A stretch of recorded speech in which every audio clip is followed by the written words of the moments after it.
فقط 3 ساعات في يوم. بعد أن ننتهي إن شاء الله من مدة الصلاة نشرع في أحكام الجماعة.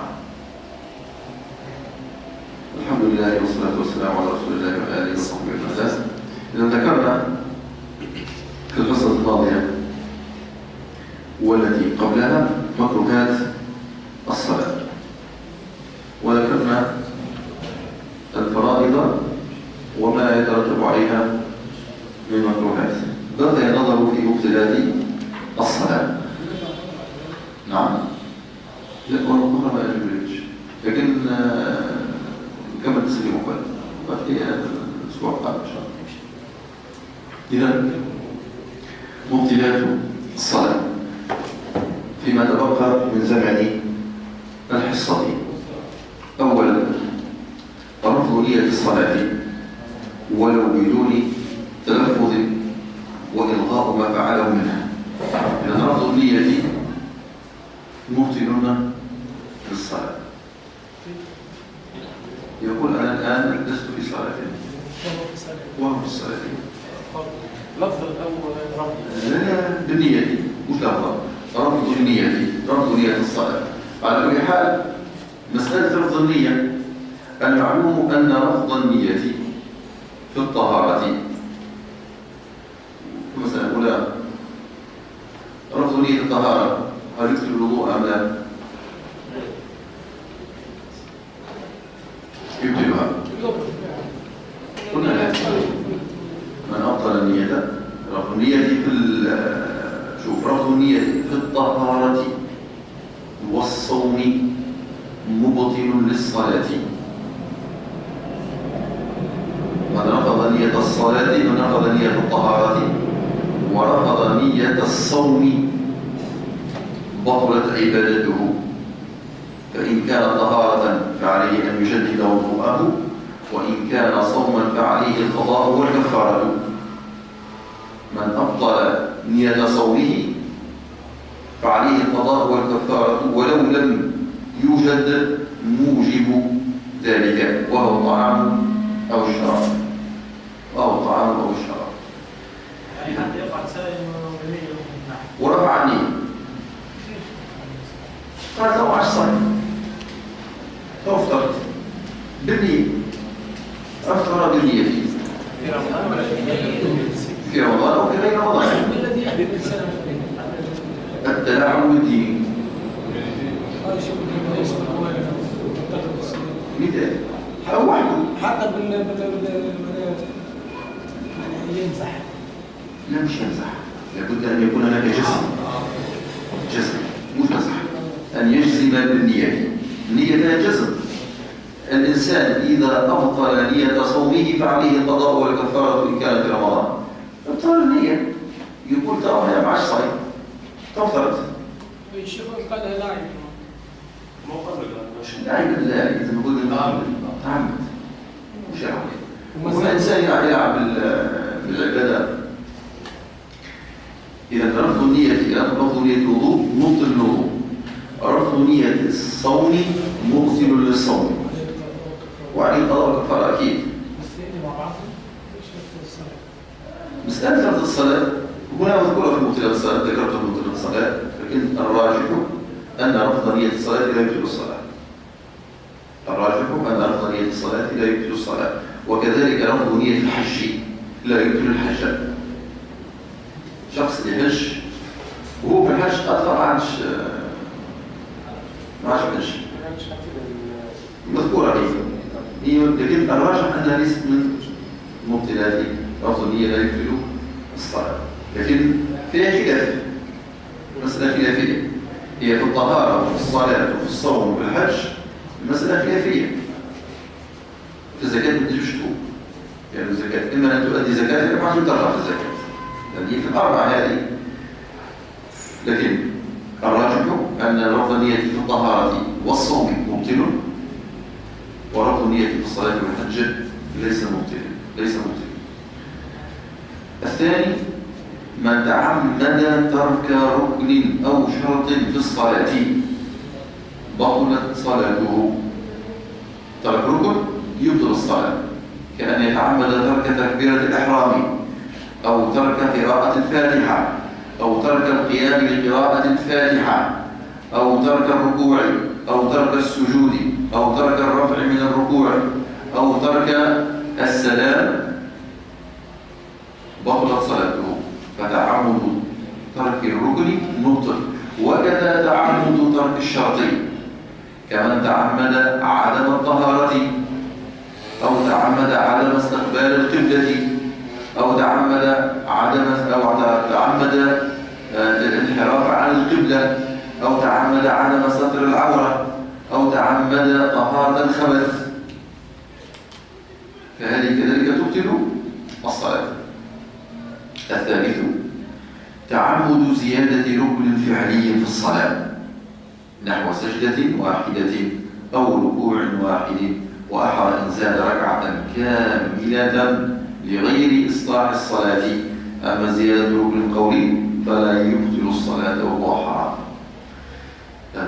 زيادة قول ليس فيه إشكال، لا قول فيه مشكلة، والله يقرأ الفاتحة محافظ على الفاتحة مرة مع التعمد، كأن يقرأ الفاتحة في الظهر جهرا فيعيدها سرا، ليس لا تبطل الصلاة، والنبي يجب عليه الصلاة والسلام. بخلاف ما لو تعمد زيادة ركن ولو كان صغيرا.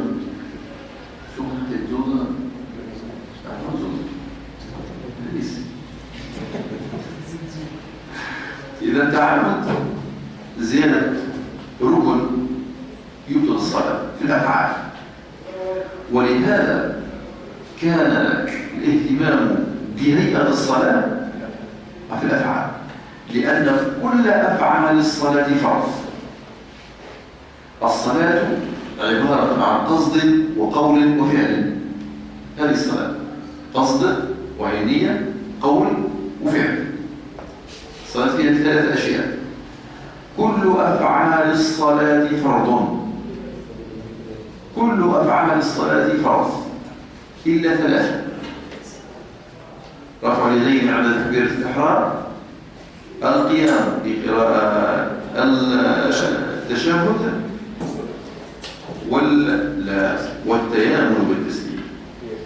والتيامن بالتسليم. إذن هذه 3 سنن، وليست مش سنن ومندوب، وليست فرائض. كل فرائض الصلاة، كل أفعال الصلاة فرائض إلا رفع اليدين على تكبيرة الإحرام والجلوس للتشهد والتيامن بالتسليم. وكل أقوال الصلاة إما سنة أو مندوب إلا 3: تكبيرة الإحرام وقراءة الفاتحة والسلام.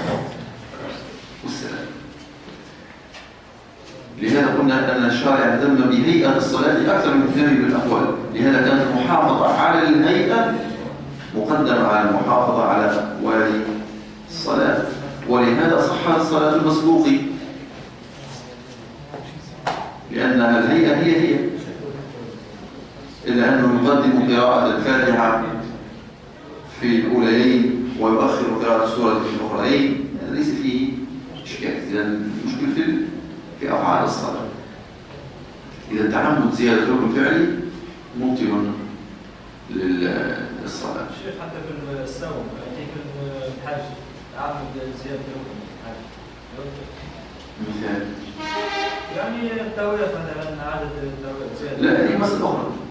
هناك من يقول بالبطلان: من تعمد زيادة طواف يبطل الصلاة، وصحيح على بطلان الصلاة لا يبطل، لكن فقط في طواف الإفاضة لأنه ركن، لكن مش يتعمد الوقعة مرتين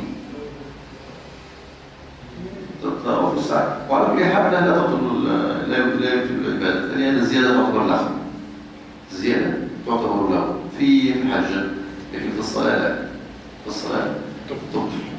بالنسبة للقراءة القراءة الأولانية مثلا ما قراش بيديه ولا ساهل عاود اقرا بيديك تسمى تعمد لكن لا تبطل الصلاة. أنا قلنا تعمد زيادة ركن فعلي ومش تعمد زيادة القول. واللي عمل ما يجيبش لا، مسألة زيادة السجود شنو هي يا اخوان؟ مش بالظبط. لا الفاتحة شنو الفاتحة كيفاش؟ الفاتحة كيفاش؟ مثال إذا كانوا في صلاة سرية فقرأها جهرية ثم أعادها سرية فعليه سجود بعد في شيء خلاف عليه سجود بعد في زيادة الجعل. ليه هو يقصد معناها من سرية يعاود سرية؟ نفس الكيفية. بس كيفية معليش سجود ما نفعلش سجود سهل معليش. الإنسان ليس عليه لا سرية مش مركز فيها عاودها سرية. ليس عليه سجود سهل. نعم. أكثر مشكلة يراهم متى يسر من القرآن فتحة ثانية يحسب مشهور يعني لا إشكال يكره تكرار الفاتحة في نفس الركعة على أنها فاتحة وما تسمى القرآن يكره تكرار الفاتحة في نفس الركعة يكره لكن لا يبطل الصلاة. الرابع تعمد زيادة التشهد بعد الأولى أو الثالثة وفيها إشكال على كل حال لكن هي من مبطلات الصلاة. تعمد زيادة التشهد بعد الأولى أو الثالثة أي ما تعمد زيادة سنة مؤكدة مبطل للصلاة وهذا فيه إشكال لكن مذكور في هنا في مبطلات الصلاة. الخامس أن يزيد في الصلاة مثلها ولو سهوا أن يزيد في الصلاة مثلها ولو سهوا 4 صلوات من الظهر يعود 4 كان يصلي رباعية ثم أتى 8 والثنائية 4 وفي المغرب خلاف لا تلحق بالرباعية فلا تبطل على المشهور إلا بزيادة 4 أما بالثنائية فتبطل بزيادة 2 مسألة خلافية في صلاة المغرب فقط. أما تعمد زيادة في الصلاة مثلها ولو سهوا من مبطلات الصلاة مش متفق عليها مختلف فيها مش كل المبطلات هي مبطلات اتفاقا. المسائل كلها مذكورة هي في مبطلات الصلاة ولكن المسائل هي خلافية في الحقيقة.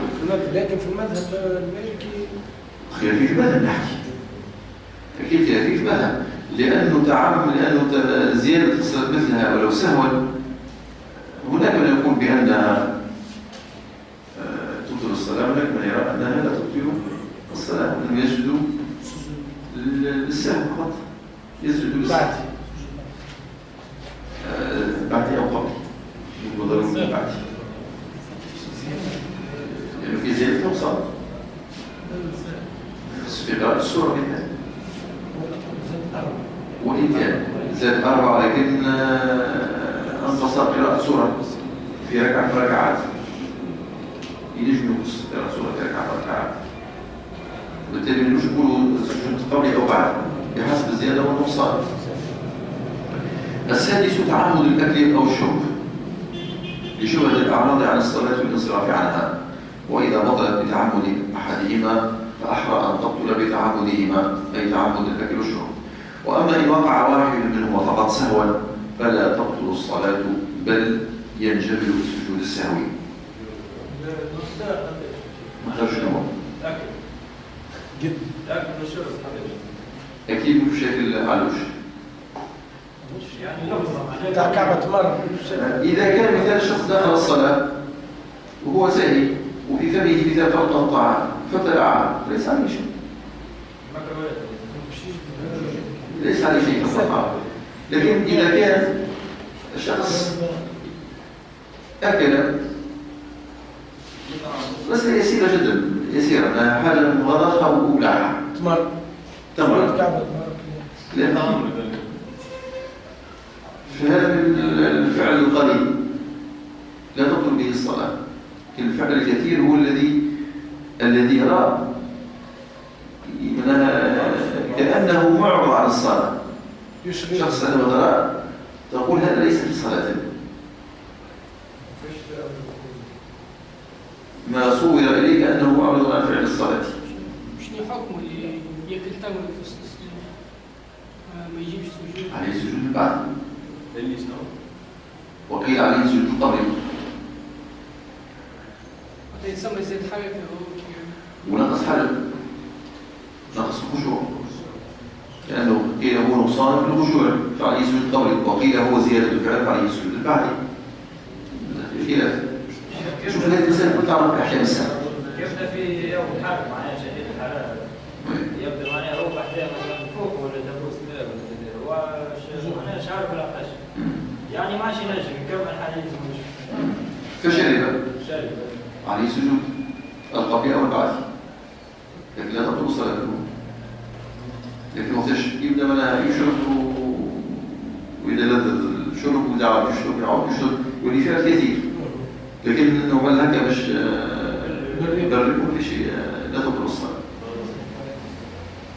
السابع تعمد الكلام لغير إصلاح الصلاة، لأن ترك الكلام واجب في الصلاة لقول الله تعالى وقوموا لله قانتين، فتعمد الكلام لغير إصلاح الصلاة مبطل للصلاة. بحال تعمد الكلام إما أن يكون من جنس ما هو مشروع في الصلاة أو من غير جنس ما هو مشروع في الصلاة، والذي من غير جنس ما هو مشروع في الصلاة إما أن يكون لإصلاح الصلاة أو لغير إصلاح الصلاة، وإما أن يكون عمدا أو سهوا، في كل هذا تفصيل.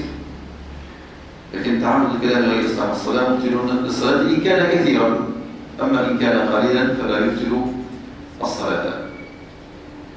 عن زيد بن أرقم رضي الله عنه أنه قال كنا نتكلم في الصلاة على عهد النبي صلى الله عليه وسلم يكلم أحدنا صاحبه بحاجته حتى نزلت الحافظ على الصلوات والصلاة الوسطى وقوموا لله قانتين فأمرنا بالسكوت. وتبطل الصلاة بالكلام عمدا ولو بكلمة واحدة نحو نعم ولا، وهذه المسألة ليس فيها اتفاق، بل إنه الصحيح المذهب أنه الكلام القليل لا يبطل الصلاة، الكلام القليل لا يبطل الصلاة وكان عمدا. المذهب الحنفي يبطل الصلاة وإن قل، ولو كان الكلام واجبا لأجل إنقاذ أعمى من وقوع في مهلكته.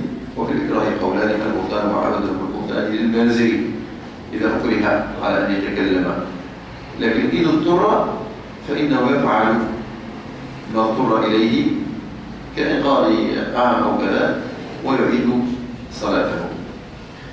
وأما ما كان بقصد إصلاح الصلاة فقليله لا يبطل بخلاف كثيره فإنه مبطل، لحديث ذي اليدين فعن أبي هريرة رضي الله عنه أنه قال صلى لنا رسول الله صلى الله عليه وسلم صلاة في ركعتين فقام ذو اليدين فقال أقصرت الصلاة يا رسول الله أم نسيت؟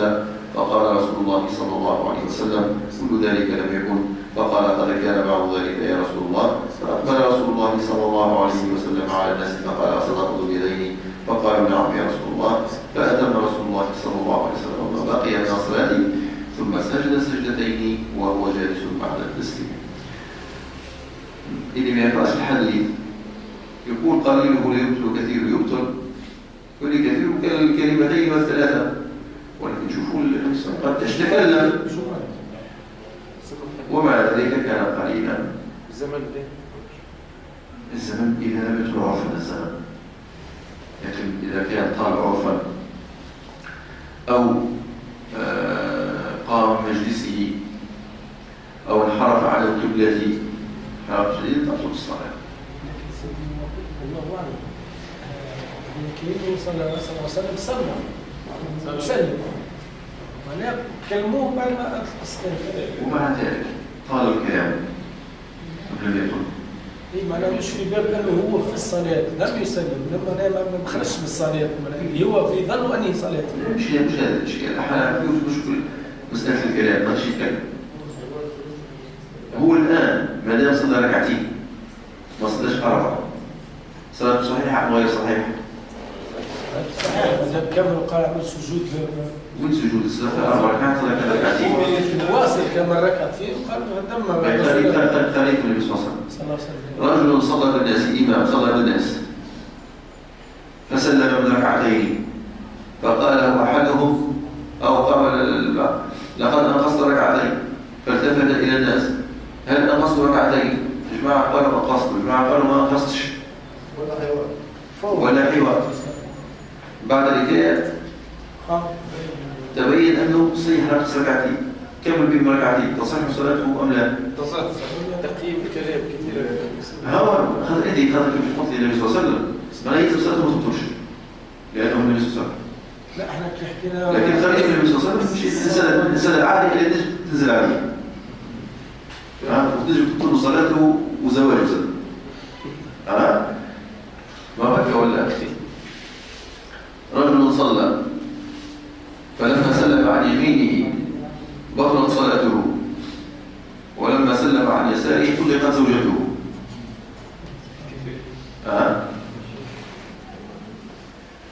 ولما نظر إلى الأعلى لا نظر إلى الأعلى حل دينه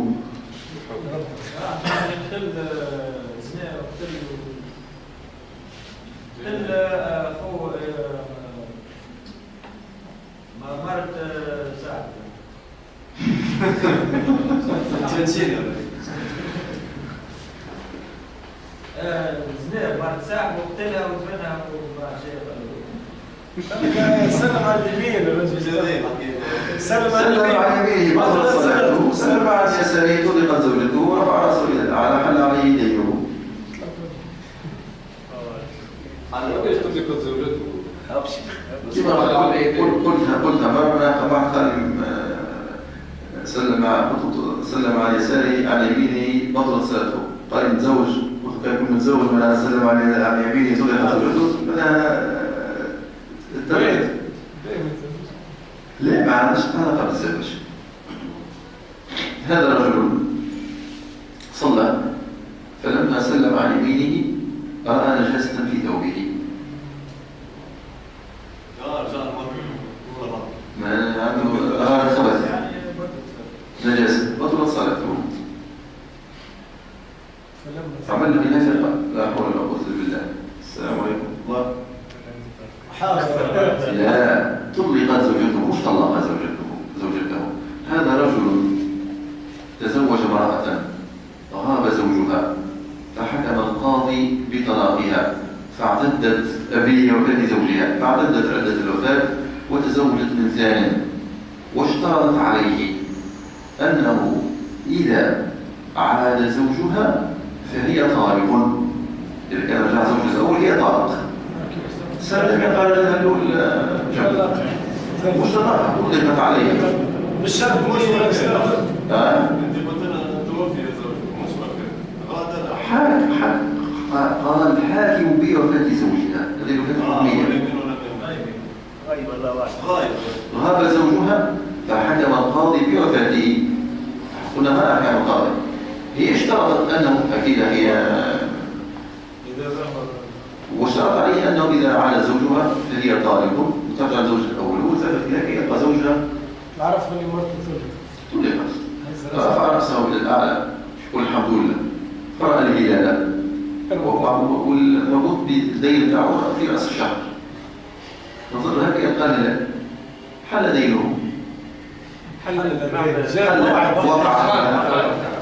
دينه أنا هو سداد الدين حل دينه كيف حل دينه جاوب مش سدد الدين جاوب سدد الدين على كل حال كذا كثير ما جاوبنيش على الإمام يعمل ركعتين ويوار مع إذا ما تصدر الصلاة صحيحة لا تطلب صلاته قوم يزيد ركعتين ويجيب ركعتين وكذا وين حركة وين حركة الإسلام التفت إلى الصحابة وين حركة الثامن تعمد التصويت والنفخ بالفم كل النفخ بالفم ينفخ لكونه بمعنى الكلام. وأما بالأنف فلا ينقض إلا أن يكثر أو يتلاعب فمعنى ينفخ خشم ولا ينفخ خشم يكثر أو يتلاعب فتبطل الصلاة. لكن بالفم ملحق بالكلام والأشياء التي تلحق بالكلام القهقه والتبسم والتصويت والنفخ والأنين كلها ملحقة بمعنى تضج على الإمام حاجة ينفخ. اي فما ناس تنفخ اصلا تصير حكايه غلط. فتعمد النفخ نفس الشيء ملحق بالكلام جبت الصلاة ولا فقعت الأصابع مكروه. وكذلك الأنين لغير وجع فإنه تبطل الصلاة به. أما إن كان لوجع فلا تبطل الصلاة به إلا أن قل وإلا بطلت. صلاة شاملة هو يئن تبطل الصلاة كما كالراجل معنا طلع من الدار عليه في 11 عشان 16 عشان والله لا عشان ما عطشت 11 عشان ما عطشت فكثر واحد جنب عطاه للمسلم شو الحمد لله وتعب وشاهد ويفهم ثاني معنا 11 عشان أطلع مش يسكت بعد ما شرب قال الكل حلي نشكت عشان فهذه هي معناها كثرة في الأنين. معناها ايش كيف شكيت ومن الاشياء اللي وصلتها لامراه بنتها قالت لها من النساء اللي يتزوج لا يقول الزوج الأنانة والحنانة ولا المنانة. الأنانة تكثر الأنين، وسبحان الله المرأة في بيت أبيها كالفرس فرس الرهان لا تتعب كل شيء وما تتعبش. إذا تزوجت تقريبا المرض الكل يحل بساحتها، تولي مريضة وراسها يوجع وفلوسها مش عارف شنو وحالتها قليلة، والمرض منها لا يفارقها إلا ليعود إليها. وكل ما ترجع لدربها صح لأنها قالوا لنا ينقرض سامع المرأة ينقرض توضى بعد شوي نقرض أولا نقرض.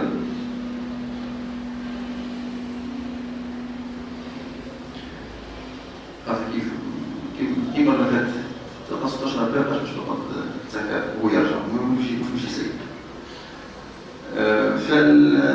نسيت المرأة اللي تروح لدار أبوها ترجع لدار أبوها تصل المرأة مريضة معناها. لكن إذا كان ضغط نصيحة إذا تزوجت سبحان الله تحل منها بها جميع الأمراض ترجع لأبوها صح ترجع تزوج تموت. فيلزم يحاول الدار هذيك يمشي لدار أبوها يعيش مع البلد يمرض هو على كل حال. هذا الموجود الأنيم على كل حال. وأما البكاء فإن كان لغير الخشوع بطلت الصلاة به وإلا لم تبطل. والبكاء غير المبطل ما كان بلا صوت وكان غير كثير. أما إذا كان البكاء بصوت كذا الحنفية أفضل. يا عم تبين بالله صلاة في التراويح اسمها مش بكاء ونهيب. على كل حال اللي يقول لي أمشي من الإمام اللي في المغرب أنا على المنبر طبعا السخانة وضل يكسر الأطروات معروف الفيسبوك.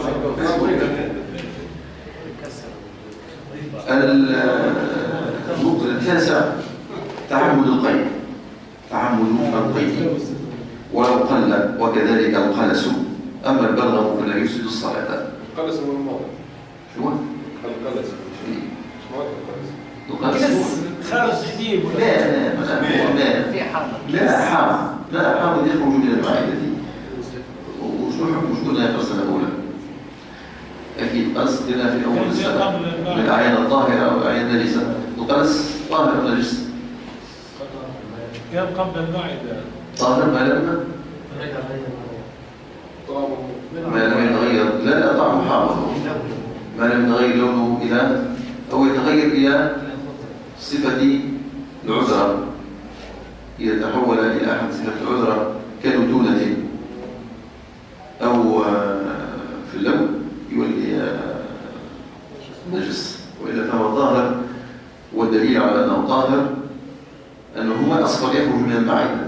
الدليل على أنه طاهر أن المعدة طاهرة. لا يفسد الصوم. شنو؟ أكيد يفسد الصوم أكيد. تعمد القي يفسد الصوم. تعمد القي من قاء فلا شيء عليه ومن استقاء فليقضي. ومن قاء فلا شيء عليه، من ذرعه القيء فلا شيء عليه أكيد إلا أن يبلع. ما يبلعش. من قاء فلا شيء عليه، فإن أرجع فعليه القضاء والكفارة، وإن رجع اضطرارا فعليه القضاء فقط.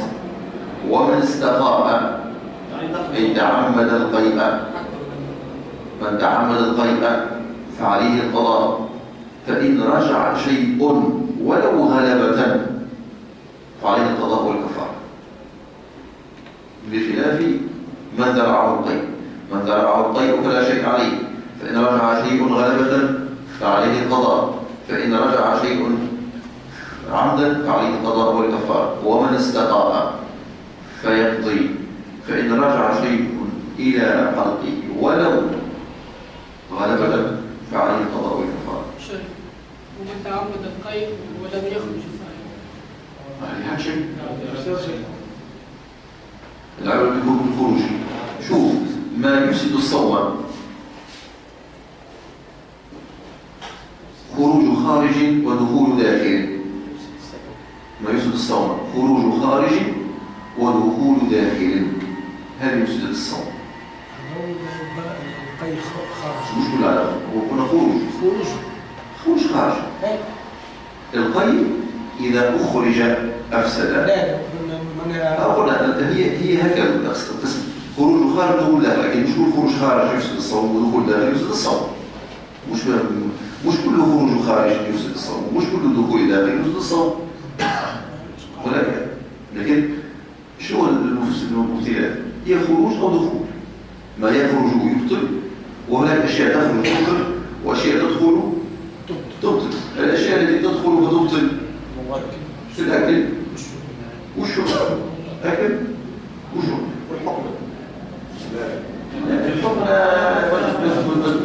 ما تفسدش. الحكمة في الإحليل لا تفسد في الإحليل أي في الذكر، لأنه منفذ ضيق، بخلاف الحكمة في الدبر قيل تفسد وقيل لا تفسد. والإفساد على أساس أن الداخل من الدبر يصل إلى الأمعاء الغليظة وتحلل الأكل به. لا، الأمعاء الغليظة. وكيف الأمعاء الدقيقة يوصل الامتصاص وكذا وكذا، يوصل الامتصاص، لكن بقية تحلل الأمعاء الغليظة. ما يوصلش أشياء من الدبر إلى الأمعاء الدقيقة، لكن توصل إلى الأمعاء الغليظة. وأشياء أخرى اليوم أصبحت تفطر، وهي الفيبرو لا الفشاش فيها خلاف، لكن الفيبرو وإلا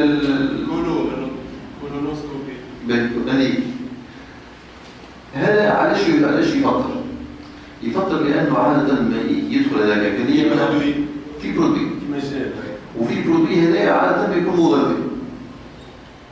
كيف؟ لا يحطوه مخدر قبل. المخدر في الخضرة شعب يدخل الماء.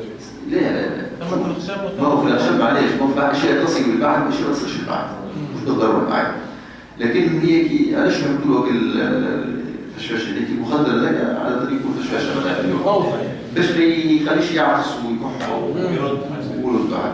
ثم يدخلوا وعادة الحوش هذاك يكون فيه مواد مضافية، جلوكوز ولا حاجة هناك، فتكون هذاك مفسد الصوم.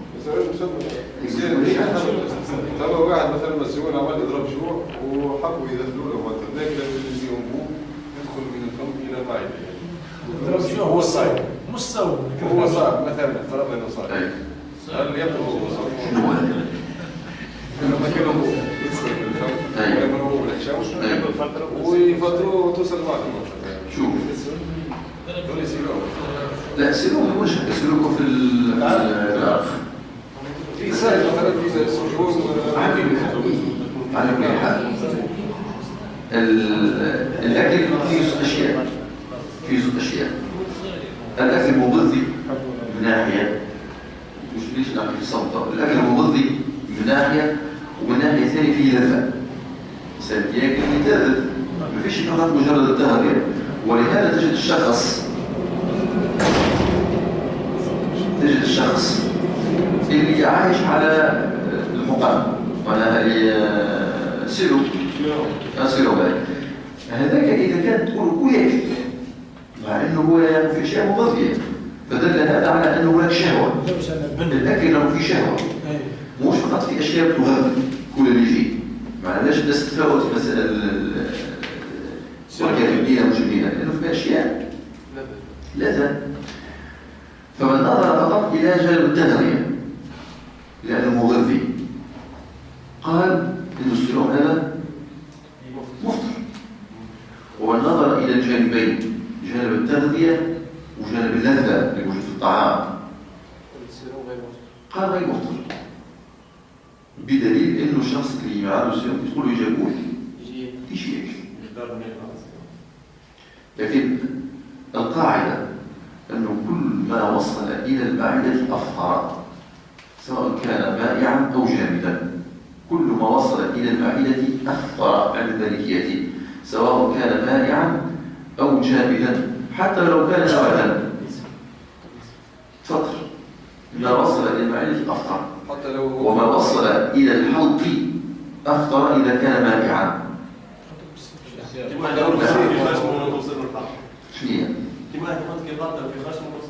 يفطر ولو كان حتى في الشعر. إذا كان يحط في شعر يلقى طعم الحنة معلش المرأة ما تعنيش في النهار. إذا كانت تحمي راسها في النهار مهمة مساء تدخل فإذا وجدت طعمها في حلقها أفطرت. ولهذا ذكروا مثال من الأشياء اللي تفطر على القضاء والكفارة هي أن تستكب بورق الجوزاء. المرأة إذا استكبت بورق الجوزاء فأفطرت عليها القضاء والكفارة. على كل حال مسائل الصوم طويلة. نعم أي تعمد القيد تعمد البلغم لا يوصل الصلاة. العاشر تعمد السلام حال الشك في إتمام الصلاة سواء تبين بعد ذلك الكمال أو عدمه أو لم يتبين شيئا.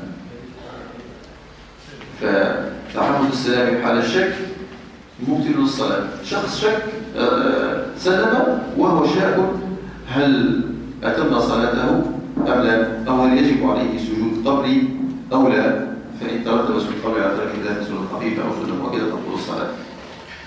11 طلوع ناقض الوضوء حدثا كان أو سببا إلا الشك فإنه يستمر في الصلاة فإن بان له الطهر لم يعد.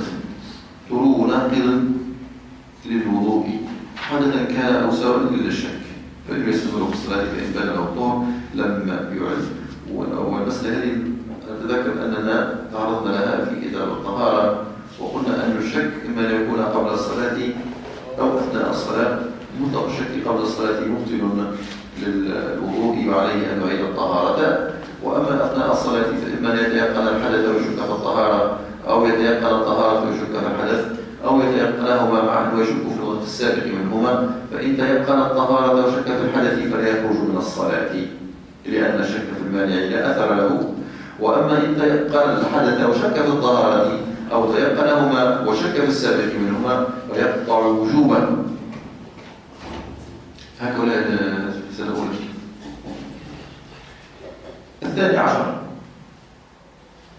وينزل شوية في الكلام. نعم. عادة لا يزول يقين الشك. هذه قاعدة أخذ بها جمهور العلماء. اليقين لا يزول الشك هذا في خارج الصلاة. خارج الصلاة اليقين لا يزول الشك. هذه قاعدة أخذ بها جمهور العلماء في الشك قبل الدخول في الصلاة ولم يأخذ بها المالكية. من شك في الطهارة أو شك في الحدث فعند المالكية قبل الدخول في الصلاة لابد أن يعيد الصلاة لأن الصلاة لا ندخلها إلا بيقين ولا نخرج منها إلا بيقين. وهذا دخلها وهو شاك سواء شك في الطهارة أو شك في الحدث. هذه مسألة.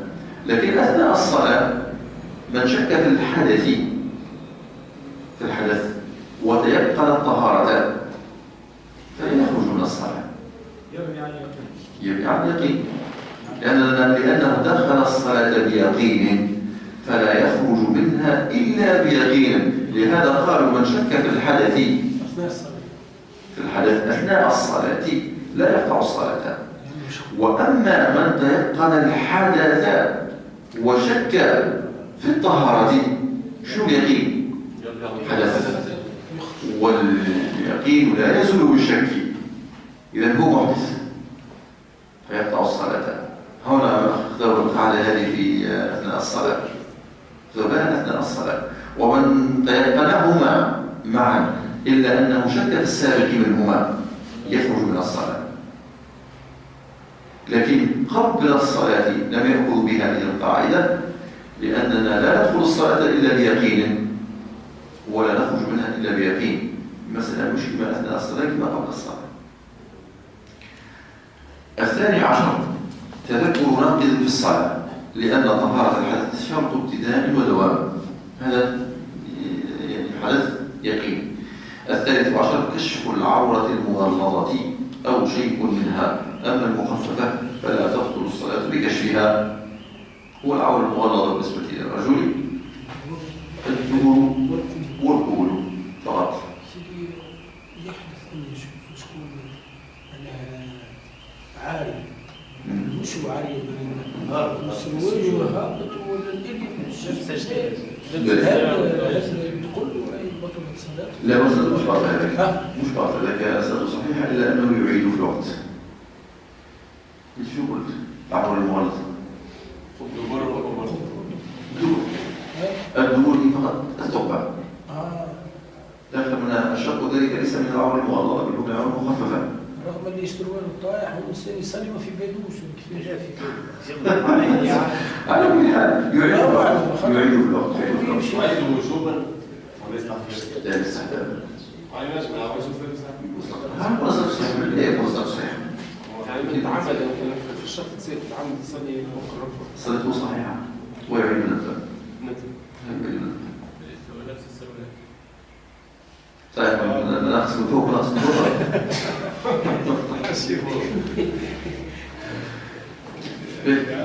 الرابع عشر سقوط نجاسة على المصلي.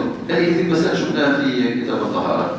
سقوط نجاسة على المصلي إذا تعلقت به واستقرت عليه وعالم بها واتسع الوقت لإزالتها، وإلا لم تبطل لما مر أن طهارة الخبث واجبة مع ذكر القدرة ساقطة مع العجز والنسيان. فسقوط نجاسة على المصلي وطهارة الخبث شرط ابتداء ودوام، يجب بذكر القدرة يسقط مع العجز والنسيان. فإذا سقطت نجاسة على المصلي حال صلاته فإن العصفور اختلف المالكية، ذكروا أن العصفور هذا إن كان من آكلة الحبوب فصلاته صحيحة، وإن كان من آكلة الحبوب فصلاته باطلة. نجاسة ما سقطت هذه مشكلة في الفقهاء، ولذلك مذكور هكذا في الكتب، مذكور هكذا. على كل حال شوف هذا زبل الدجاج زبل الحمامي إما أن يكون رطبا أو جامدا يبس. إذا كان رطب فهو نجس رطب، وهكذا جبنا ساعات فهنا تسقط هبط بالفوق شيء في الصيف. لكن إذا سقطت وانحدرت بحيث لم تستقر لا تبطل الصلاة، فإن استقرت ولم يزلها تبطل الصلاة، فإن أزالها مباشرة لا تبطل الصلاة. ويستطيع يزيلها فيها ويأخذ مشوار يعملها كذا. ما عندوش مشوار وبساول بيدي بزوقات في يدي. ما فيش إشكال، ما فيش إشكال، يهبط اللوطة ويمسح في الأرض. ما فيش سجادة القاعة. ما نتصورش المسجد مثقف كانش الخرطيفة معنا. كانش الخرطيفة وكل جامعة من يجمش. على كل حال هذه تتعلق بأحكام الرعاف اللي يكون ملكي مسألة الفتل بالنسبة للرعاف يفتل إذا كان المسجد محصبا لأنه يستطيع أن يغمس يده في الحصباء، لكن المسجد مش محصب ما يجمش. على كل حال أنا المسألة هذه كلها مداخلة. يعني هو نجس يعني بالنسبة للحمام إن كان مش يعني إذا كان رطب إن كان رطب رطب يعني إذا كان مش رطب مش نجس. إذا كان شاحب كما روث الغنم إذا كان رطب نجس، إذا كان شاع ما عادش نجس. يعني تو المساج مثلا مع العتيقة أغلبها تلقى فيها الحمام شيخ بشكل كبير، يعني تدخل الزيتون أو معناها تلقى ما عادش نجم تتحرز منه حتى ينجم في سروال. الواحد يلزم يثبت. كيفاش باش تثبت؟ يثبت في ثوبه. وإذا كان يلبس مش نجس صراحة. إذا كان يلبس ليس نجس. طاهر. لكن إذا كان مثلا مسألة إنه يكون رطب. حتى وإن كان مش من أكلات اللحوم يعني. وإن كان رطب. أي رطب. شيء. الإنسان يصلي مثلا في جامع في السحنكية وثم ما منزل. ما فهمتش. إذا كان شد في شعر ولا في أي بلاصة أخرى بخلاف الثوب ينجس أم في شعر مثلا. هل في ذلك شك؟ ما عنديش مشكلة. أكيد ينجس. ما أنت صرت ينحي من الجسد يكون اتصال ولا تبطل صلاته. إذا كان فات بها بعد الصلاة يعيد صلاته من الباب. ينحيها وبعد يعرف. يعيد صلاته من الباب. 15 فتح المصلي على غير إمامه بأن كان في الصلاة فسمع أحدا يقرأ القرآن فدرض من القراءة فأرشد إلى الصواب. واحد يصلي وجنبه واحد آخر يصلي. لا هذه بالصحيح. لا قراءة هكذا الحمد لله رب العالمين الحمد لله رب العالمين ما قالش الرحمن الرحيم وهو يصلي بجنبه سخف به قال الرحمن الرحيم تبطل صلاته يعني فتح على غير إمامه ما تصلحش صلاة الإمام هذا فتح على غير إمامه يدخل في الكلام هو نقرأ هذا كان على غير الإمام خطر على غير الإمام على غير الإمام لكن على الإمام ما فيش إشكال. 16 القهقهة في الصلاة عمدا وقع ذلك أو سهوا أو غلبة فإن كان إماما أو فذا قطع واستأنف. الإمام يقطع ويستخلف وقيل لا يستخلف قطع واستأنف. وإن كان محموما تمادى وجوبا رغم بطلانها وأعادها أبدا لأنه من مساجين الإمام وذلك بشروط. أنا تمادى وجوبا بشروط أن يتسع الوقت لأداء الصلاة في وقتها بعد سلام الإمام فإن لم يتسع الوقت قطع وابتدأ مع الإمام. فإن اتسع الوقت تمادى مع الإمام وأعادها. أن تكون الصلاة غير جمعة فإن كانت جمعة قطع وصلي لا يعود يرجع مع الإمام. فإن كانت في الثانية أكيد بعد ما فات صلاة الجمعة في يصلي الظهر. ألا يكون ضحكه ابتداء عمدا غلبة بل بأن يكون غلبة أو نسيانا ما يكونش متعمد إنه يضحك يبدأ الصلاة مشهد. لكن مثال تذكر بالمسلم فضحك أو قهقه. ألا يقدر على ترك الضحك ألا يقدر على ترك الضحك. 5 ألا يلزم عليه ضحك المأمومين كلهم فإن لزم على من بقائه ضحك المأمومين كلهم قطع واستأنف. إذا اختل شرط من هذه الشروط قطع صلاته واستأنف مع إمامه من جديد. 17 الفعل الكثير من غير جنس الصلاة ولو سهوا وضابطه ما يخيل للناظر إليه أن فاعله ليس في صلاة كان يخيط ثوبا أو يمشي خطوات كثيرة لسد فرجة الصف أما لو مشى نحو الصف والصفين لسد فرجة أو ليقترب بسترة فلا شيء عليه. وهذا كثير من الناس بعض الأحيان يكبر ويمشي كيلومتر يبطل الصلاة. أكيد يبطل الصلاة. يجوز المشي صف وصفتين صفتين حتى لو كانت خطوات أو كنت صف وصفتين منها ما هوش صف لنا وصف في بلدان أنا بص من بعض يعني على ثلاثة تمشي في المساجد تلقى بين صف وصفة كيف منا والحيط ما يمشي كمان يمشي خلي الجامع يركز معناها في الركوع يركع ويمشي هكا معناها بالعرض معناها يمشي مش يقدم صف وصفتين قدام يمشي جنب على جناب يمشي هذا الاخر يمشي لحد الصف شكل من الصف شكرا للصف حتى باش يكون صف مش برشا زاد. يعني 3-4 خطوات. برشا ما يقدرش برشا يقولوا برشا بالفعل تعرف الباب واخر الصفه ما فرجه غادي يسدها معناها تاع عليه ويقعد يمشي بحال شوف يجي يمشي هكا ويجي يمشي هكا كي نحكيو على الارض ما تمشي ياسر في الصف هكا مش برشا. لو مشي برشا قداش باش يمشي لنا 3 متر ايه ساعات اكثر يرجع في الباب تقتل سلام. يعني ما يدخل شوف عادة الإنسان كيف يسافر سفر قداش؟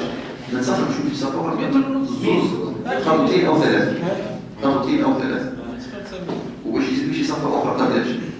خطوتين أو 3 فالأحياء يكون 4 خطوات أو 6 خطوات مش يقدر يجوز. بين الصفر والصفر في العادة قداش؟ 120 تقريبا.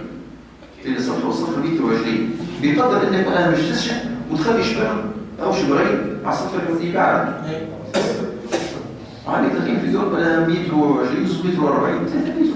انا في اصل حاجه 3 متر على اليمين 3 متر على اليسار 3 متر قدام. انا بالمستحسن يدخل يمشي. الانسان اذا خشي ان تفوته الركعه وظن انها الركعه الاخيره احرم خلف الصف. ممكن نقول لك اذا تخلف الجامع وقت الامام والكعب قبل ما يرفع من الركوع وهو مازال بعيد عن الصف لازم يركع معه. مش لازم احنا قلنا الركعه الاخيره. اذا ظن انها الركعه الاخيره وحتى لا تفوته الجماعه ركع. ركع. وهل يعيد صلاته ام لا؟ خلاف بين المذاهب. عند احمد تبطل صلاته ويعيدها، وعند مالك تصح صلاته مع الكراهه. تصح صلاته مع الكراهه. في غير الأخيرة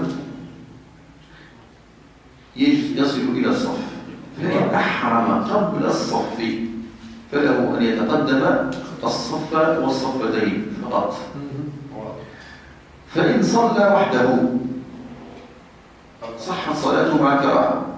فإن صف بجانبه شخص قبل سلامه أو قبل سلام إمامه صحت صلاتهما مع الكراهة.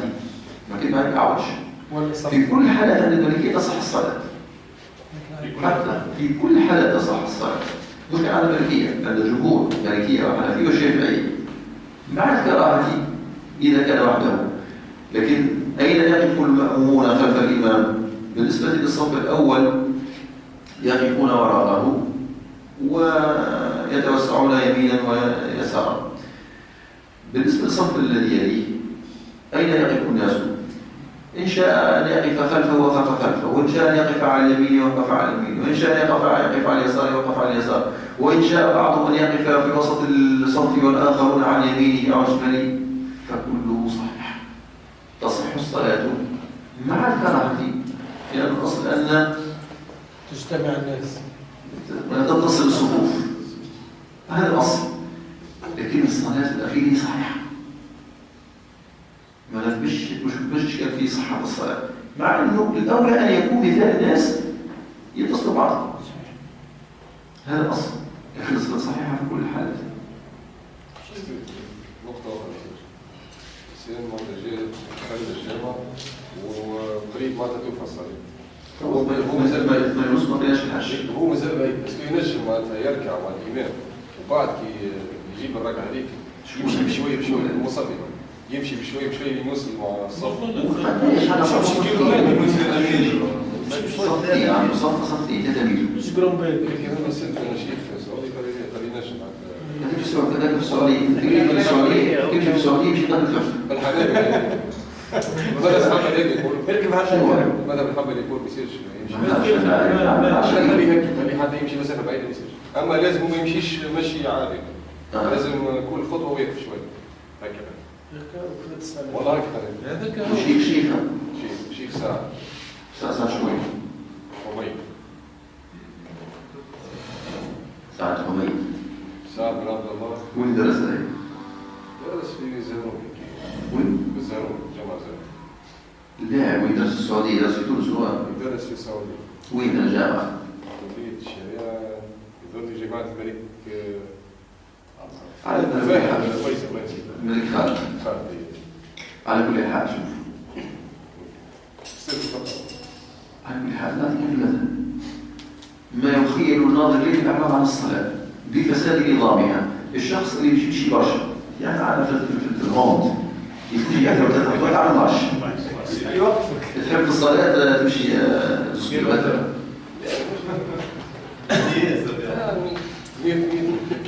مش السليم وقتك يمشي شويه ويقف مش يمشي تمشي شوية لا شوف بعض الصلاة لا في حاجة توصل قبل أن يركع الإمام مذهب المالكي وأن تصل قبل أن يركع الإمام قبل أن يركع ما هو يقول لك تمشي فمش يقول ماذا يقول تمشي وانت راكع على الهيئة وهو مش يقول بعد أن يرفع الإمام تمشي وهذا هو مش لازم تشوف الأصح. وأن تدرك الإمام قبل السجود في الصف تدركه تبع الصف قبل ما يسجد الإمام معناها أنت تمشي هو يقول سمع الله لمن حمده أنت تقول سمع الله لمن حمده والله ترفع أنت وتمشي. الإمام قال الله أكبر أنت تمشي خطوة أخرى وتدرك الإمام في السجود الأول. أعطيني كيفاش باش تدركوا في السجود الأول وتمشي تمشي خطوة أخرى وانت انضميت في الصف صحيح معناها أنت تدركوا مش الركعة الوالية تدركوا في الركعة هذيك في السجود هذا شو الخطوة هذا؟ قلت لك أنت تدركوا في السجود مش تدركوا في الصف الركعة الوالية أن تدركه في السجود وليس في الركعة التي تليها. كيفاش باش تدركوا؟ تمشي من خطوة تمشي بشوية وتخرج كاش تلحق في التراويح كاش كي يقوم ويقف مثلا يصلي حتى كان يقرا الفاتحه ومارس قلت 100 خطوة 100 متر مش بيك 100 متر 100 متر هو سباق هذا ولا كيفاش تيجي تحمل ولا 8 ثواني انت كتبعك يجي ولا 10 ثواني لكن كان تمشي هكا وتوقف يا اخي طلعت في كلام تطلع صار مش عارف كذا لا صار تعمل هكا وتلفت يعمل انا كان مره عملت هذا توصل يا اخي هكا هي انا مره عملت هذا توصل واحد يقرا البحث كبير مشي عادي يعني نمشي كم درس مشي وانا لكن مشي هرول شويه كذا يا اخي تهرول تمشي عادي وتدخل في السجود لكن واحد راه يمشي 100 خطوه ما عادش صالح هذيك الفعل ليس من جنس الصلاة فعل كثير شوف الفعل الكثير يقول الصلاة فعل كثير هذا فعل كثير وفعل كثير فعل كثير يقول الصلاة إذا اختل شيء شرط من هذه الشروط قلنا إذا اختل شرط من هذه الشروط قطع صلاة والصلاة 7 من جديد. 17 الفعل الكثير الفعل الكثير من غير جنس الصلاة ولو سهوا وضابطه الفعل الكثير من غير جنس الصلاة ولو سهوا كما المشي وضابطه ما يخيل للناظر إليه أن فاعله ليس في صلاة ما يخيل للناظر إليه أن فاعله ليس في صلاة يعني يمشي 100 متر يمشي قاعد تقول هذا مش قاعد يصلي ما فهمناش بعد يصلي يمشي 100 متر وناخذ شو يخيل انت تشوف تقول هذا ماشي الصف وكلاش تمشي تطلع واحد ماشي يوقف في الصف ماشي 60 فاش يعمل هذا هو تشوف فيه ماشي من آخر المسجد إلى أول المسجد كان يغيد ثوبا أو يمشي خطوات كثيرة لسد فرجة في الصف أما لو مشى نحو الصف والصفين لسد فرجة أو ليقترب من سترة فلا شيء عليه. 18 طلوب ما يشغل عن فرض من فرائض الصلاة كشدة حقن أو غثيان أما ما يشغله عن سننها فإنه لا يشغلها إلا أنه يعيد في الوقت وما يشغل عن فضائل لا شيء عليه. شخص يقرأ الفاتحة وهو منها شدة حق محصوب وماذا به يحتاج من أن يقول السلام عليكم مدافعة الأخبثين وشغاله على الفرض ما يجب شغال الفاتحة من كثرة أنه منها لا ترفع لا مقرأ الفاتحة لا مقرأ الفاتحة لا هذا تقول الصلاة ما شغاله وإلا يجي يركع يعمل لك ويطلع من القصر لا يجي الركوع ولا يجي السجود ما أشهر أفراد أفضل الصلاة. الحازق شنو؟ لما نطول فيها الحازق شنو؟ حازق. حازق يعني ما يفهمش كيف يصلي الجيش كان ولا حاجة قلب زي نجم. إذا كان تشعر حاجة توجع فيه. إيه تشعر إذا كانت موجود في الصلاة. 19 تذكر أولى الحاضرتين في الصلاة الثانية.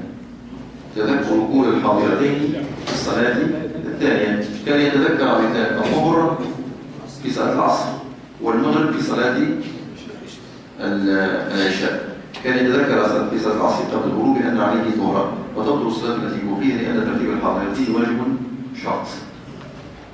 فتذكر أولى الحاضرتين في الصلاة الثانية تبطلها. تذكر أولى الحاضرتين في صلاة الثانية، لكن الشخص إذا تذكر أولى الحاضرتين بعد السلام من الثانية قيل تصح الثانية ويأتي الأولى ويعيدها الثانية ندبا وقيل يعيدها وجوبا. هذا إذا تذكر الأولى بعد أن سلم من الثانية. أثناء يقطع وجوبا ويعيد الأولى ثم الثانية. لا تقطع جماعة لا يمكن وضع الجماعة. من دخل المسجد ليصلي المغرب فأقيمت العشاء فيدخل في صلاة العشاء وجوبا مع الإمام ثم يصلي المغرب ثم يعيد العشاء وجوبا. وقت صلاة العشاء بالنية أنه عشاء ولا نفل؟ لا بنية العشاء. هو ما عندوش مش يعرف روحه مش يعاود العشاء. ايش بيكتب؟ العشاء مع الجماعة. اي معناها يمينوياش معناها نفل. لا يمينها عشاء ثم يصلي المغرب ويعيد العشاء وجوبا. الترتيب في الذهبي للترتيب. قال لي يعني الترتيب سنة الترتيب واجب والجماعة سنة مؤكدة. يقدم الترتيب يصلي المغرب وحده جنب ويترك الجماعة بعد يخطع الجماعة يعني يصلي خارج المسجد مش الصحن خارج المسجد لأن الصحن ملحق بالمسجد فهو في حكم المسجد. فإذا أراد أن يصلي خارج المسجد المغرب يصلي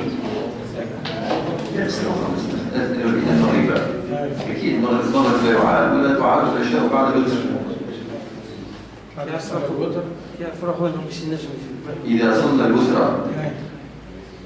الوتر صلى العشاء ثم صلى الوتر فإنه لا يعيد العشاء.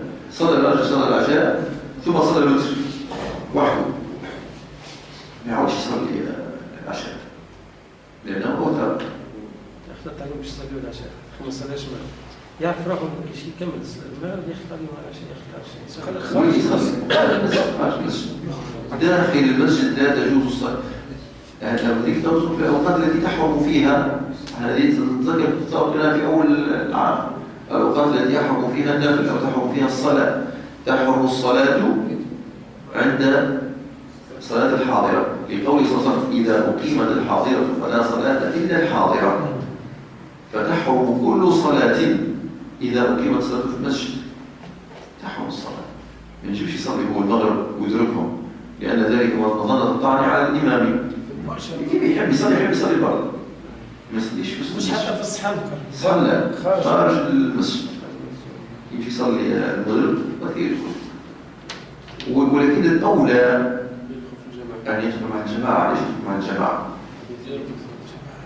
لأنك تقول يدرك هو يدرك الجماعة هذا كان حالك على الإخراج. مالك لم ينظر إلى ذلك. مالك نظر إلى أن يدرك تكبيرة الإحرام مع الإمام لفضيلة تكبيرة الإحرام مع الإمام لأنه مش كما يدرك تكبيرة الإحرام مع الإمام كما أن يدرك الجماعة مع الإمام. الفضل الأول ليس كفضل الثاني مع أن النصوص مشتركين في أجر الجماعة إلا أن الأول فله خير كثير. عنده ثواب يعني شيء هو هو مش يعاود ما عندك توابع حسب التوابع. لا هو ثواب الجماعة، هو صلاة الجماعة انتهت. الصلاة الثانية للترتيب فقط. الصلاة الثانية للترتيب. لا جماعة. أما الجماعة حسن. هو شوية يقول لك شيء في صلاة العشاء هو يصل المغرب يقول لك معناه يصلي بنية المغرب في الركعة الثالثة هو ما يقومش يصلي الرابعة وهو يقعد يتعشى يزكي ويسلم وبعد يقوم يدرك الركعة الرابعة اللي هي الأولى في صلاة العشاء بالنسبة لهم. هذا الرأي ما عدت به.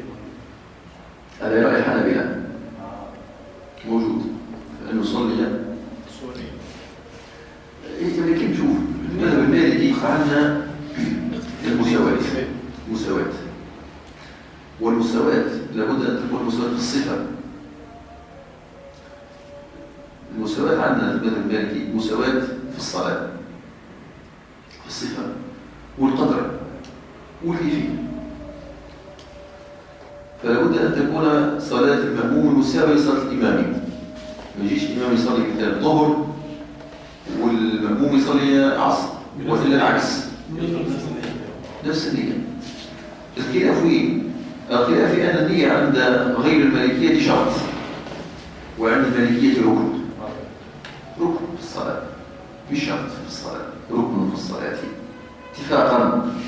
فلهذا لم تجوز مخالفة نية المأموم لنية الإمام.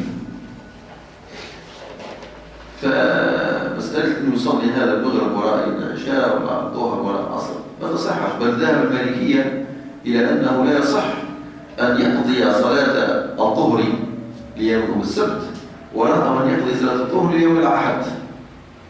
القضاء ما يجوز جماعة القضاء، يجوز يصلي صلاة القضاء تجوز جماعة، لكن هذا عنده ظهر لا تعالوا يصلي قالوا ظهر تعالوا نهار السبت يقولون يعني ظهر قال الأحد وأصلي وحده، لكن كان قالوا علي ظهر يوم السبت وأنت ظهر يوم السبت يصلوا بعض بعض، لكن نفس السبت مش سبت واحد نهار 21 ولا سبت نهار 14 نفس السبت. بس المسائل هذه مثلا مجدين شويه مالكيين يعني يصلي العشاء وبعد يجيب المغرب. يصلي العشاء وجوبا مع الإمام ثم يصلي المغرب ثم يعيد العشاء وجوبا للترتيب.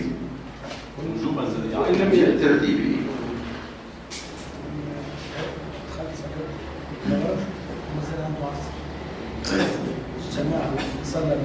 يصلي المغرب مع الجماعة ثم يصلي العصر ويعيد المغرب استحبابا. إيه لأنه العادة مش تلاقيها في الوقت. العصر المغرب مش هنجيب الوقت. كيف بالوقت؟ العصر المغرب مش هنجيب الوقت. يعيد المغرب استحبابا. وشنو حكم جماعة يكون يعني صلاة جماعة مفيد يدخل يعملوا جماعة وحدهم يقدم إمام وكذا ويعملوا جماعة وحدهم في الجامعة في أي مذهب؟ في المذهب المالكي لا تجوز جماعة ثانية في المسجد بعد انعقاد الأولى حتى ولو استأذن الإمام، حتى ولو استأذن الإمام، لحديث سالم بن عبد الله بن عمر أنه دخل المسجد بعدما صلى الإمام فقالوا لا تصلي جماعة، قال لا تصلي جماعتين في مسجد واحد. سالم بن عبد الله ابن عمر بن الخطاب من فقهاء مدينة. في غاية ماذا الملك تجوز لقوله توصل الرجل الذي جاء متأخر من يتطلب على هذا، ولكن هذا الحديث صحيح، لكن المشكلة مش في صحة الحديث، يعني دي مشكلة في الاستنباط، لأنه النبي صلى الله عليه وسلم قال وما قالش قال لكن قالوا مرة ثم مرات جاء واحد مستأخر ايش معه قال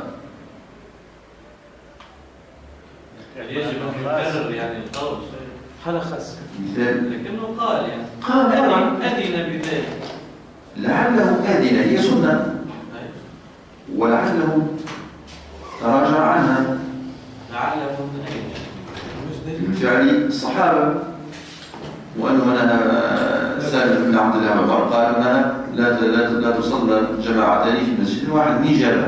قد يكون فهم قد يكون حضرش في الحادثة اللي كان في سرية في لا هو من فقهاء المدينة. أنا حصل له من العلم يمكن وفي المدينة. عليه مثلا راهو شوف المسائل هذه تعرف وقتاش تقول واحد يكون عايش في الكوفة، عايش في القاهرة، ما كانش وقت القاهرة، عايش في البصرة، عايش في اليمن، مش عايش في المدينة. أهل المدينة لا تغيب عنهم السنن إلا في القليل النادر، ولا هي السنن تغيب عنهم، مش سنن متعلقة بالعبادات، لأنه في العبادات مسائل تتعلق بحياة الناس. هذه حياة العبادة، هي حياة. تعتقد أنه من كبار الصحابة ما يعرفوش هل تجوز صلاتان في جماعتان ولا تجوز الشهر؟ شوف في العبادات، في غير العبادات ما عندش حتى مشكلة في اختلافات، لكن في العبادات خاصة ما نتصلش على أنه نلقى حديث، يعني الحديث قد يكون صحيح لكن الصحابة ما عرفوش به. من الأشياء في علم الحديث وذكروا علم الحديث، إذا كان الحديث يمكن أن يروى بالتواتر فروي أحد، هل يجوز الاحتجاج به؟ وهذه موجودة في أصول الفقه. الحديث هذا الأصل فيه أن يروى بالتواتر، فلم يأتي إلا خبر أحد، وهو من كان الأولى أن يأتي بالتواتر، وكان يجوز أن يأتي بالتواتر، ومن الممكن أن يأتي بالتواتر، ولم يروى إلا من خبر أحد. هل يحتج به؟ قال علماء الأصول لا يحتج بالخبر الذي يمكن أن يروى بالتواتر، فلم يروى إلا أحدا. لماذا؟ لأنه من غير معقول أنه حديث يمكن أن يروى بالتواتر لكن مش إلا خبر أحد،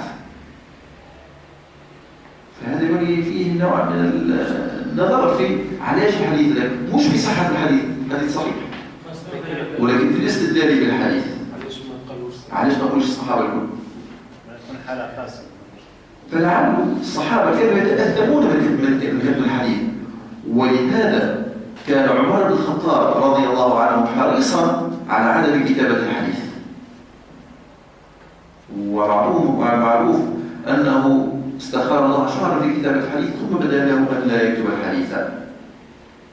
وكان من عزائمه كما قال الإمام مالك قال يعجبني في ذلك عزم عمر وهو قوله على المنبر وحرج بالله على قوم يحدثون بما ليس عليه العمل، لأن الرسول قال كلاما صلى الله عليه وسلم إلا أنه لعله قد تراجع عنه فثبت كلامه الذي قاله، ولم يأتي لنا قوله الذي تراجع عنه إلا من خلال عمل الصحابة، فعندنا نحتج بعمل الصحابة، وعند غير المالكية لا يحتجون بعمل الصحابة إذا خالف الحديث.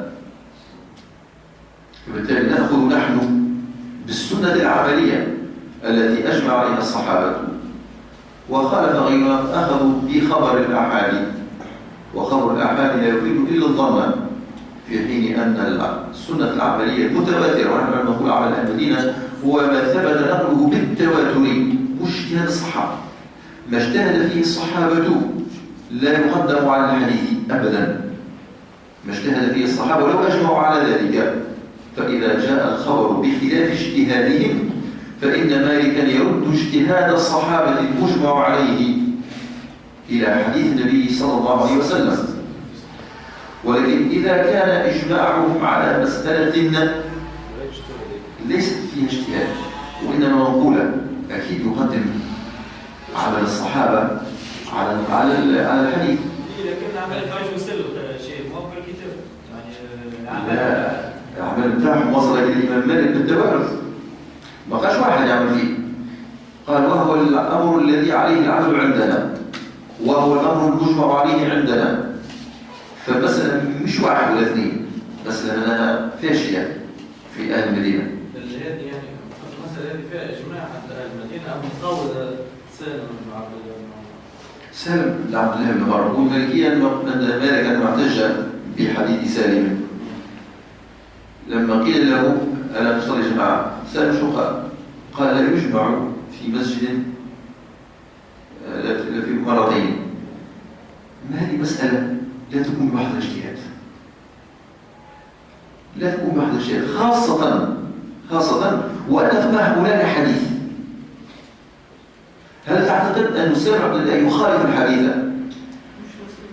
قد يكون هو ما سمعش الحديث. كيف لا يصل الحديث والحديث رواة؟ أنت أرجع رواة الحديث. رواة الحديث هل هم من الكوفة أو إلى من المدينة؟ راه لو كان تلقى رواة الحديث من المدينة أعرف أنه سلم وصل الحديث. المدينة ماهاش واشنطن هي أنا فاهم. في المدينة كلها بكلها فيها دقيقة 10 سنة. لماذا كان أصغر قرية عندنا في تونس؟ أصغر قرية تبقى فيها 10 سنة، الناس كلها تعرف بعض والأحاديث كلها، وهذا مش من عامة الناس. هذا سالم ابن عبد الله ابن عمر، معناه ورث علم أبيه وعلم جده، ثم هو من كبار فقهاء المدينة، ما هوش من صغار فقهاء المدينة. هذا يعد من فقهاء السبعة الذين حازوا قصب الصدق في العلم، والذين اجتمعت لهم أحاديث النبي صلى الله عليه وسلم، واجتمع لهم علم الصحابة من أكابر الصحابة وفتاوى الصحابة، واجتهدوا في مسائل.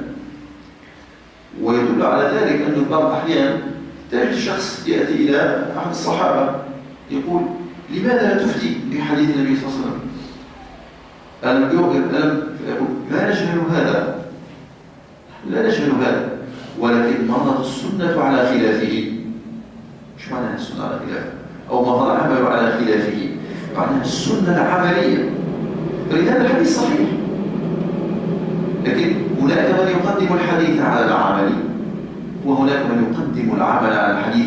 إذا الإشكال ليس في صحة الحديث، وإنما الإشكال في الاستنباط وفي تقديم، أي في طرائق الاستدلال أو طرائق الاجتهاد. من قدم الحديث يقول بالجواز، من قدم العمل يقول بعدم الجواز، مع أنه لكن والشبهة هي الأكثر في أن نقول لا نبلغ الحديث، وهذه الشبهة معناها مش صحيحة، بل بلغهم الحديث ومع ذلك لم يعملوا به، فعدم عملهم بالحديث دليل على أنه إما منسوخ أو مرجوح. لأنه لو كان الحديث، لأنه مالك وتجد في بعض كثير من المسائل يقول مالك: لا أجهل هذا، نعرف الحديث هذا، كمسألة مثال غسل الإناء من بلوغ الكلب. مالك قال: لا أعمل به. قال: الحديث موجود. قال: الحديث هذا ورد من طرق مضطربة، فمالك لم يعمل به، إنما استحب غسل الإناء 7 مرات تعبدا. استحب غسل الإناء 7 مرات تعبدا. مسألة التدريب لا يأخذ بها الإمام مالك، لأن أحاديث التدريب كلها مضطربة. بعض الأحاديث فيها أوله بالتراب، وبعضها فيها آخره بالتراب، وبعضها أحده بالتراب. فلما ورد التدريب مضطربا لم يأخذ به الإمام، مع أن الطب اليوم يثبت أنه كذا كذا. ما يمشيش لا، ما كانش طبيب، هو اجتهد وفق قواعد ومناهج التي وضعها السابقون. من الذي وضع المنهج الذي احتج به الإمام مالك؟ مش الإمام مالك. مالك اجتهد، أولا وجد طرائق الفقهاء فأخذ بها. هذه الطرائق هي طرائق الاستدلال عند الصحابة وعند التابعين، ثم اجتهد فيما وصل إليه من فروع الفقهية، فاستنبط من هذه الفروع مناهج. إذن هو ما جابش مناهج من رسول، هو وجد منهج. تقديم عمل أهل المدينة هو قول ربيعة ابن عبد الرحمن ربيعة الرأي، وهو قول عمر قبل ذلك. فتقديم عمل أهل المدينة على الحديث، أول من قدم العمل على الحديث وسيدنا عمر. فإذا كان شخص يتهم الإمام مالك بأنه قدم عمل أهل المدينة على الحديث وطعن عليه في ذلك، إذا نفس الطعن يرجع إلى عمر بن الخطاب رضي الله عنه، فإنه قدم العمل على الحديث. وإلا نجم نطعم على مالك وسيدنا عمر نجم نطعم عليه من الصحابة. هي المسألة.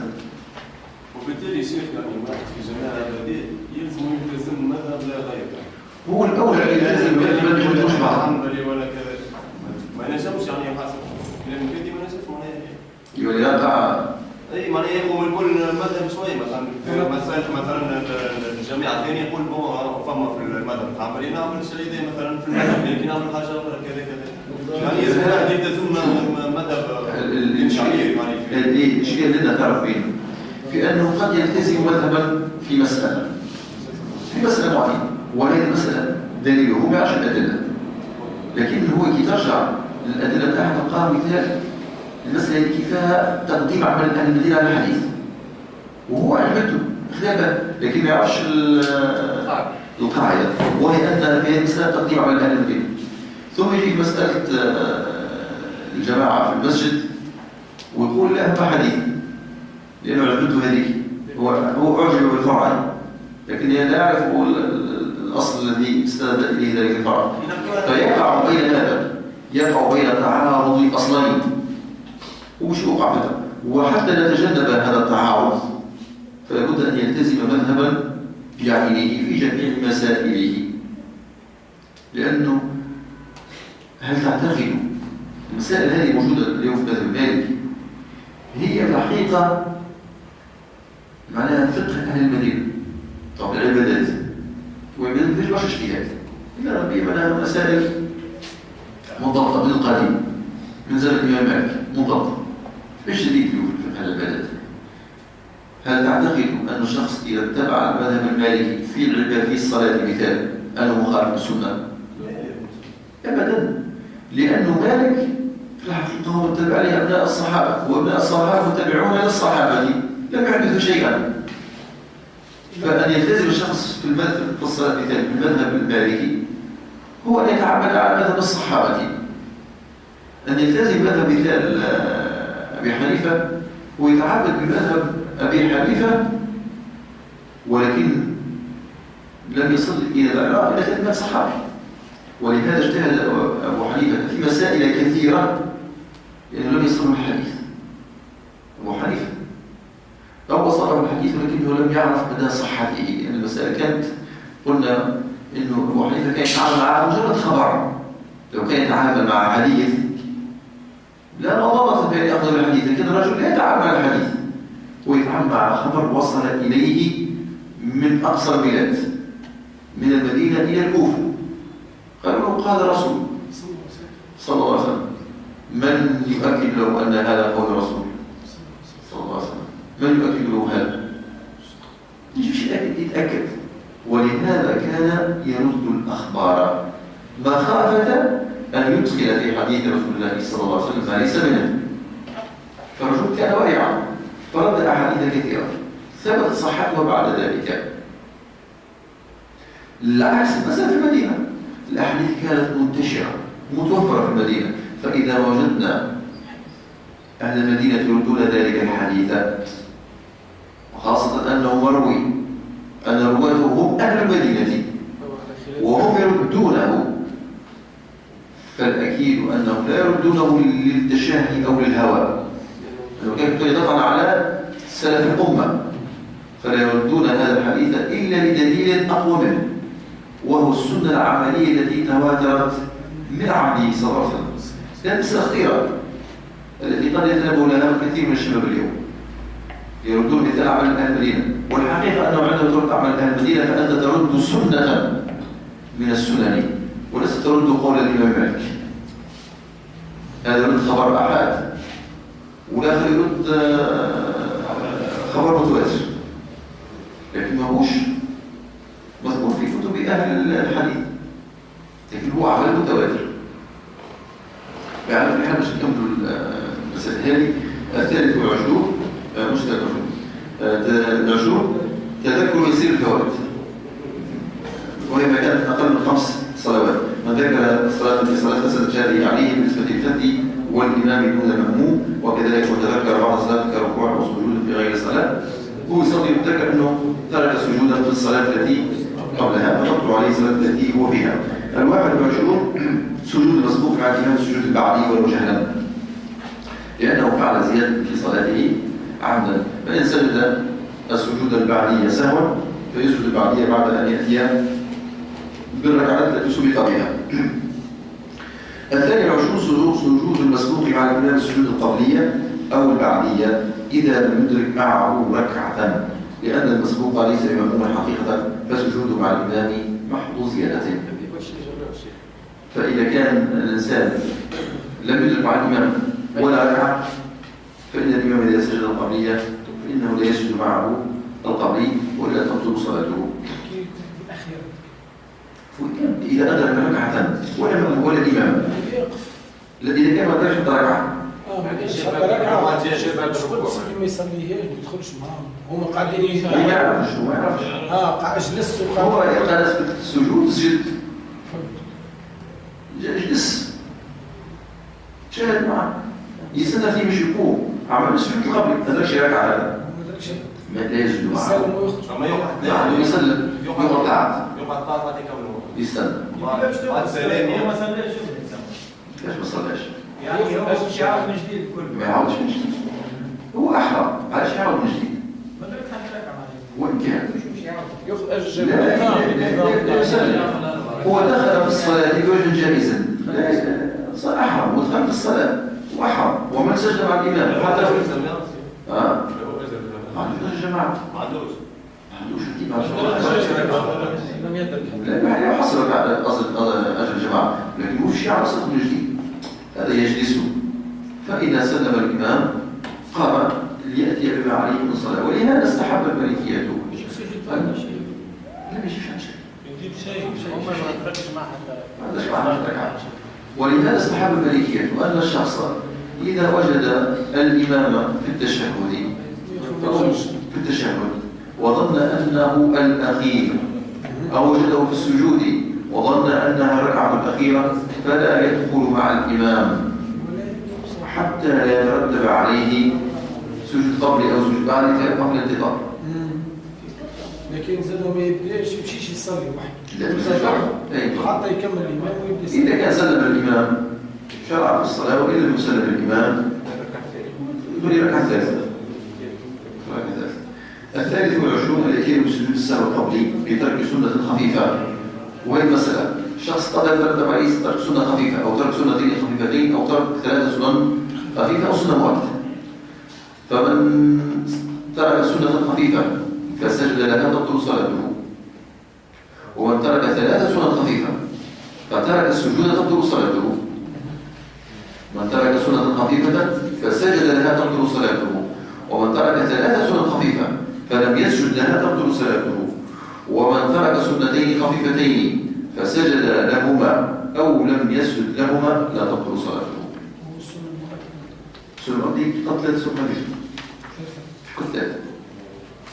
الرابع والعشرون ترك سجود السهو القبلي المترتب على 3 سنن خفيفة أو سنة مؤكدة ما لم يطول الفصل وكان الطول معتبرا بطول الزمن هو قول القاسم فإن لم يكن تلبس بصلاة أخرى أتى بالسجود وصحت صلاته وإن تلبس بأخرى وقد أحرم بالثانية بقرب سلامه من الأولى فإما أن تكون الأولى المتروك سجودها فريضة أو نافلة وفي كل منهما إما أن تكون التي تلبس بها فريضة أو نافلة فهذه 4 أوجه. إن لم يتلبس بصلاة أخرى يأتي بالسجود إن تلبس فإما أن يكون في فريضة أو في نافلة وإما أن تكون التي ترك سجودها فريضة أو نافلة ترك السجود من الفريضة وهو في فريضة ترك السجود من الفريضة وهو في نافلة ترك السجود من النافلة وهو في فريضة وترك السجود من النافلة وهو في نافلة هذه 4 أوجه. فإن كان السجود من فريضة ترك السجود من فريضة فإن أطال القراءة من الثانية أو ركع بطلت الأولى وأعادها. إذا أطال القراءة أو ركع تبطل الصلاة الأولى وأعادها. ثم إن كانت هذه التي ذكر فيها الآن إذا أطال القراءة أو ركع سواء كان في فريضة أو نافلة تبطل الأولى ويعيدها. يكمل الثاني معي نشوف الأولى إذا كان إذا أطال القراءة أو ركع تبطل الأولى وأعادها.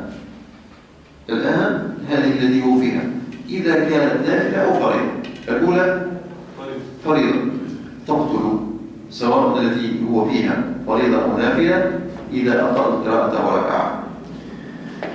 ثم إن كانت هذه التي ذكر فيها نافلة أتمها، إذا كانت نافلة أتمها، وإن كانت فريضة قطعها. ولماذا يقطعها؟ لماذا؟ مر عندنا أن من تذكر صلاة في صلاة تبطل عليه الثانية، لأنه هو التي الأولى باطلة وهو الآن هذه تبطل. وإن كانت فريضة قطعها إن لم يعقد ركعتان، إن لم يعقد ركعتان تكون ركعة بسجدتيها مش مجرد الركوع، إن لم يعقد ركعة بسجدتيها. فنحن نقول في السجود يقطع. فإن عقدها استحب أن يشفعها ندبا، وإنما يقطع وجوب ترتيب يسير فوائد من حاضرة فإن كان مأموما تماما.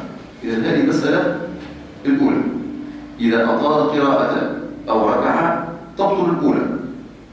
ثم إن كانت التي هو فيها نافلة أتمها إن عقد ركعة بسجدتيها. ما إذا كان عقد ركعة بسجدتيها تبطل الصلاة بعد. وإن كانت التي هو فيها فريضة شفعها وسلم تبطل أكيد، لم تبطل. شفعها إذا عقد ركعة بسجدتيها شفعها وسلم.